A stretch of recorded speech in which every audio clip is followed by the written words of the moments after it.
जनता की अपेक्षा पर खरी है तभी दूसरी बार आई है। 35 साल के बाद ऐसी कभी सरकार नहीं आई है जो दूसरी बार आई है। अगर जनता के जो है, मैं तो पूर्वांचल बेल्ट से आता हूँ, मैं पूर्वांचल 27 में आपको फिर बता दूँ आपके चैनल में 27 में फिर योगी तीसरी दफा मुख्यमंत्री, फिर तीसरी बार योगी जी मुख्यमंत्री जो रक्त रंजित रहता था, आज वो भी दौर देखा है जो विकास के दौर है। तो हम काफ़ी खुश हैं कि नहीं, पूर्वांचल आगे बढ़ रहा है, देश में अपना योगदान दे रहा है। हमें ऐसे भी हमें हमेशा जो सही आदमी है उनको डरने की जरूरत नहीं। इस सरकार में सही आदमी को सही सब सामान मिल रहा। जो गलत लोग हैं, गलत तरीके से, फर्जी तरीके से कि केंद्र और राज्य सरकारें मिल करके जो योजनाएं बनाती हैं वो प्रदेश और देश के लिए ही बनाती हैं। वो अगर उतर रही हैं तो ये नहीं कि केंद्र सरकार की ही योजनाएं। आप देख रहे हैं नेशनल अयोध्या 2027 का चुनाव जैसे जैसे करीब आएगा, उत्तर प्रदेश की राजनीतिक हलचलें बढ़ती जाएंगी। तमाम पार्टियां एक दूसरे के ऊपर आरोप लगाएंगी और इस समय सबसे ज़्यादा चर्चाओं में आ गया है कि मुसलमानों का कौन सबसे ज़्यादा हितैषी है। आज AIIM के नेता ने एक प्रेस कॉन्फ्रेंस में कहा कि समाजवादी पार्टी सिर्फ मुसलमानों को सिर्फ वोट बैंक के रूप में इस्तेमाल किया है। यानी कि क्या ये इंडिया गठबंधन के लोग आपस में ही लड़ते रहेंगे और भारतीय जनता पार्टी से कैसे लड़ेंगे? अगर ये एक दूसरे के ऊपर यही आक्षेप लगा रहे हैं कि मुसलमानों का ज़्यादा हितैषी, क्या मुसलमान ही सिर्फ वोट बैंक बन के रह गया है, या वास्तव में उत्तर प्रदेश में कोई और भी मुद्दा है इन पार्टियों के पास? या तो जातीय मुद्दा रह गया है या तो मुसलमान मुद्दा रह गया है। मुद्दों की बात करने वाली पार्टियां की शिक्षा, रोजगार और जो विकास के मुद्दे हैं उनको पीछे छोड़कर आजकल जातियों और धर्म के मुद्दों पर ज़्यादा बात करने लगी। कौन बनेगा पसंदीदा नेता इस बार 2027 के चुनाव में?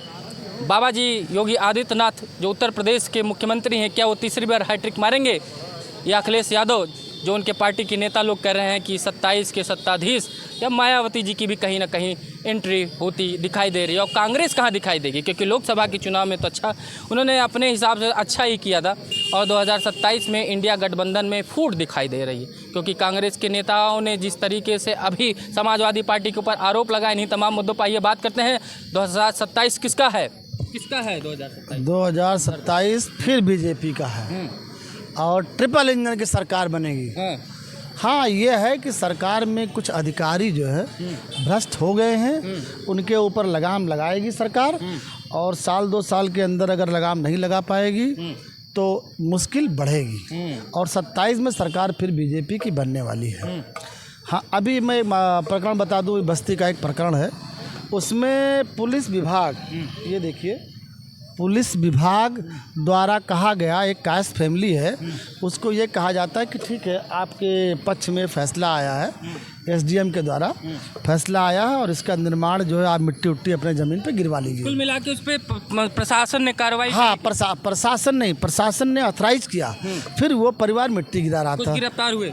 नहीं, अरे पहले आप सुनिए तो पहले भाई साहब, संक्षेप में जल्दी। तो हम बता रहे हैं ना, संक्षेप में बता रहे हैं कि वो जो है मिट्टी गिरा रहे थे। सरकार के आदेश के बाद में फिर दूसरी फैमिली आ गई जो चौधरी फैमिली है, जिनसे इनका बवाल चल रहा था। फिर उन्होंने 112 नंबर फ़ोन किया, 112 नंबर आई, पुलिस कार्रवाई क्यों नहीं किया? अगर दोनों पार्टी को लेकर चली जाती, अगर पुलिस ले जाके बंद कर देती, 151 में चालान कर देती, तो शायद इतनी बड़ी घटना होने से बच जाती। वो लड़की जिसकी परिणाम है, जिसकी हत्या हुई है, उसकी उम्र मात्र 14 साल है। अब आप बताइए, 14 साल की नाबालिग बच्चों के साथ जब बलात्कार होता है तो आप कितना कठोर कार्रवाई करते हो? नाबालिग बच्ची की हत्या हो गई, इस पर आप क्या कार्रवाई करेंगे? इस पे कार्रवाई की बात मैं कर रहा हूँ।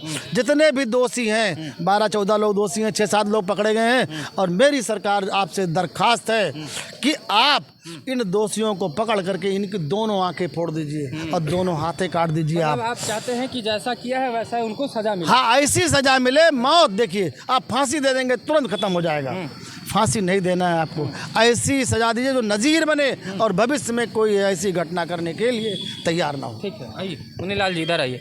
क्या लग रहा है 2027 मुसलमानों के हितैषी ज़्यादा चिंता हो गई है? हर पार्टियां लड़ रही हैं कि मुसलमान इस पार्टी में सिर्फ दरी बिछाता था, मुसलमान सिर्फ इसका वोट बैंक बन के रह गया है। तो मुसलमान है किसका, हम यही जानना चाहते हैं। इंडिया गठबंधन का है, AIM का है कि बीजेपी का है? लोग कंफ्यूज हो जा रहे हैं, मुसलमान भी कंफ्यूज हो गया है कि 2027 में हम किसको वोट देंगे। मुद्दा, और अभी विपक्ष मुद्दा उठाता है कि सरकार रोजगार शिक्षा पे बात नहीं करती, तो विपक्ष की नैतिक जिम्मेदारी क्या बनती है कि मुसलमान दरी कहाँ बिछाता है, ये मुद्दा उठाने की? ये जो कुछ गोदी मीडिया है ये वो लोग उठाते हैं, और आप लोग जैसे जो चैनल वाले हैं ये सच दिखाते हैं। और मैं आपको आपके चैनल के माध्यम से मैं बताना चाहता हूँ कि मुसलमान बीजेपी गवर्नमेंट में सुरक्षित है, उसको डरने की ज़रूरत नहीं है। और जितना बीजेपी की सरकार में मुसलमानों को सारी सुविधाएं मिल रही हैं, मकान मिल रहा, राशन मिल रहा, सारी सुविधाएं मिल रही हैं।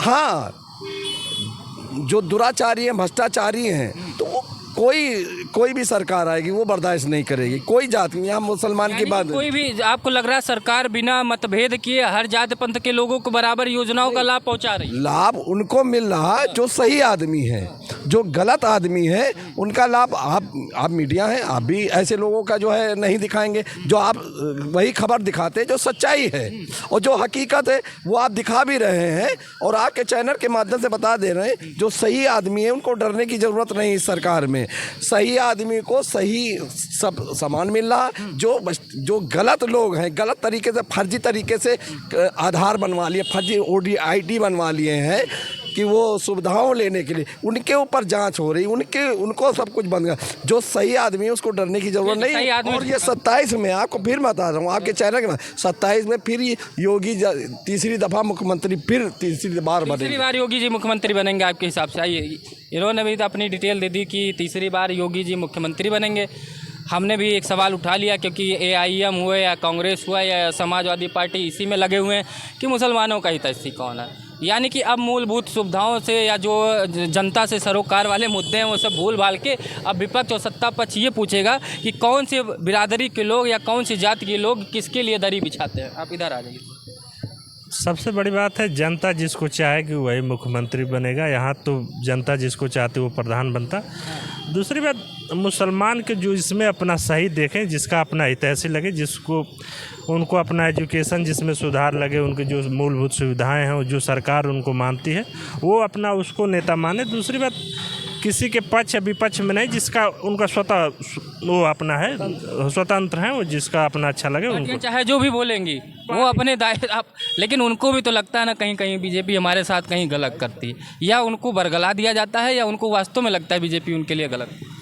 अब इसके बारे में पार्टियां जो भी रही, पार्टियां के देखिए उनका स्वतंत्र एक मुद्दा है। दूसरी बात, उनकी क्या मेन इशू हैं उन पर हमें ध्यान देना चाहिए। एक आदमी दो आदमी के बोलने से कोई जनता जो 18 करोड़ है वो फिसल नहीं जाएगी।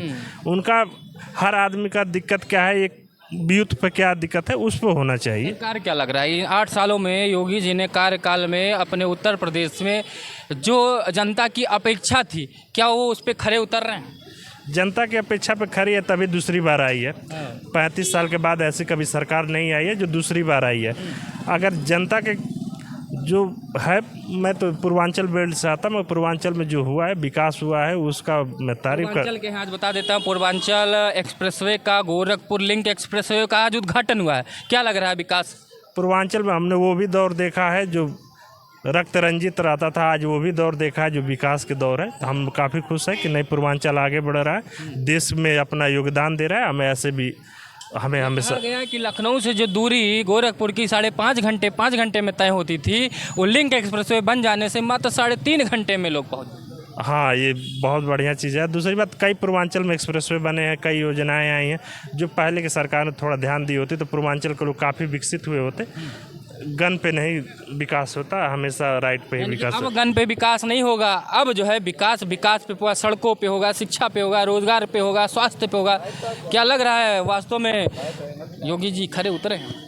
देखिए, कोई भी सरकार जो भारत के और भारतीयों की हितैषी सरकार है, जब सत्ता में आती है तो उसका एक विजन और एक मिशन होता है कि हम अपने देश को कैसे सुरक्षित रखें, कैसे शिक्षित संगठित रखें, सक्रिय रखें, और कैसे उनको जो है उनके सपनों को, उनके सम्मान को, उनकी सुरक्षा को और उनके जो समस्याएं हैं उसका समाधान कैसे किया जाए। इस चीज़ में जो है योगी सरकार का अभूतपूर्व जो है प्रयास रहा है। और दिन प्रतिदिन जो है वो प्रदेश को जो प्रदेश जो है एक तरीके से अंधकार में डूबा हुआ था, हर चीज़ को देखते हुए जो है उसको बाहर उन्होंने निकाला है और उन्होंने कहा है कि हम इसको उत्तम प्रदेश बना करके ही छोड़ेंगे और इस विजन और इस मिशन के साथ वो काम कर रहे हैं। निश्चित रूप से ये बड़ा टास्क है और इसको पूरा करने के लिए सतत प्रयास की ज़रूरत है और जिसमें योगी जी और केंद्र की सरकार लगी हुई है। निश्चित रूप से एक दिन आप देखेंगे यहीं पे आप दोबारा पूछ रहे हैं उत्तर प्रदेश की अपनी योजनाएं क्या है, वो जनता जानना चाहिए। तो केंद्र की योजनाओं को लागू कर देना, अपनी योजनाएं देखिए क्या होता है कि केंद्र और राज्य सरकारें मिल करके जो योजनाएं बनाती हैं वो प्रदेश और देश के लिए ही बनाती हैं। वो अगर उतर रही हैं तो ये नहीं कि केंद्र सरकार की ही योजनाएं हैं, वही योजनाएं जो है स्टेट की भी होती हैं, बस उसमें केवल नाम का परिवर्तन होता है। बाकी भाई बिजली, पानी, सड़क, रोजगार, ये सब व्यवस्था जो है केंद्र की भी होती है, वही राज्य की भी होती है। लेकिन उसमें क्या है कि आप किस तरीके से काम करते हैं ये जो है मायने रखता है। तो अभी तक जो प्रयास इनका रहा है बढ़िया रहा है, लेकिन मैं चाहता हूं कि इसमें और गति आए जो है और साथ ही साथ समयबद्ध तरीके से काम हो, स्थानीय मुद्दों का स्थानीय स्तर पर जो है निदान हो उसका जो है, तब जो है ये सरकार एक सशक्त सरकार बन के तीसरी बार आपको लग रहा है मुख्यमंत्री बनेंगे योगी जी। चलिए तो दर्शकों, ये आपको तय करना है। ये जो जनता होती वही सरकार का मालिक होता है, क्योंकि अपने मतों का अधिकार करने के बाद ही सरकार चुनी जाती है और हमारे प्रदेश या देश का जो प्रधानमंत्री या मुख्यमंत्री होता है वो अपने दायित्व को संभालता है। 2027 किसका होगा, क्योंकि अभी से उत्तर प्रदेश सूबे का सबसे बड़ा प्रदेश है, इसलिए उत्तर प्रदेश भी ज़्यादा हलचलें बढ़ती हुई दिखाई दे रही है। 27 में सत्ताधीश या योगी आदित्यनाथ या मायावती जी भी कहीं दिखाई दे रही है। आपको तय करना है, कमेंट बॉक्स में जरूर बताइएगा। नमस्कार।